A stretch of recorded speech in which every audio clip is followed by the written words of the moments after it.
Hi, this is Wayne Rivers at the Family Business Institute.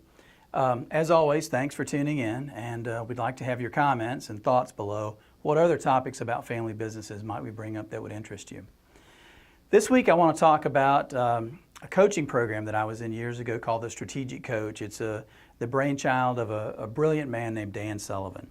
And in particular, I want to talk about this book, Learning How to Avoid the Gap. We just referred to it as the Gap.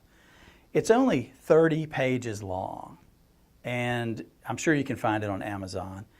It is well worth your time and investment. I have no idea what it costs. If it was $100, it would be worth it, but I'm sure it's far less than that. This is an amazing insight that Dan had about us as entrepreneurs, business people, and how we think. So in this diagram, which you can see there, Dan talks about how our minds work. And as entrepreneurs, we're never really satisfied, right? We get to the end of the year, we put up nice results, and we say, but you know what? We could have done more, and this year we're going to do better, and we're never quite satisfied with the results, and that's not a bad thing. You know, I've railed in so many blogs before about complacency. Complacency is one of the absolute business killers for family businesses as they age and mature. So at no time ever do I want you to become complacent. On the other hand, I do want you to be happy. And being happy is a choice. Now, why are so many entrepreneurs unhappy? Dan says it's because we set goals. We start at a place, actual number one, okay? Actual one. We start at a place. We set goals.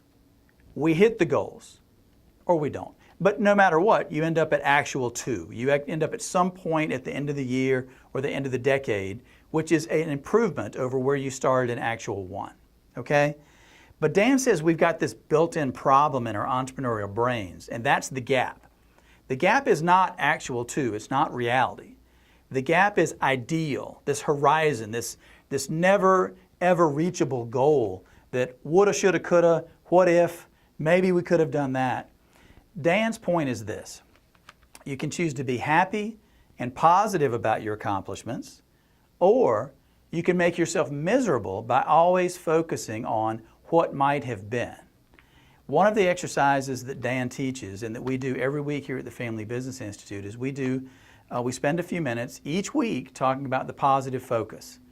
What happened last week and last quarter and last year that are terrific, that are game changers for us? Positive steps in the right direction, helping us achieve our goals.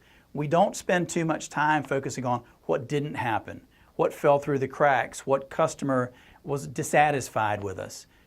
Don't waste your time with negative stuff. Learn from it and move on, but don't dwell on it. Keep in mind the positive stuff. You can choose to be positive and therefore happy, or you can choose to focus on the gap, the ever elusive horizon, and you can make yourself miserable over time. Get the book. It's called Learning How to Avoid the Gap, Dan Sullivan, and his program is called The Strategic Coach.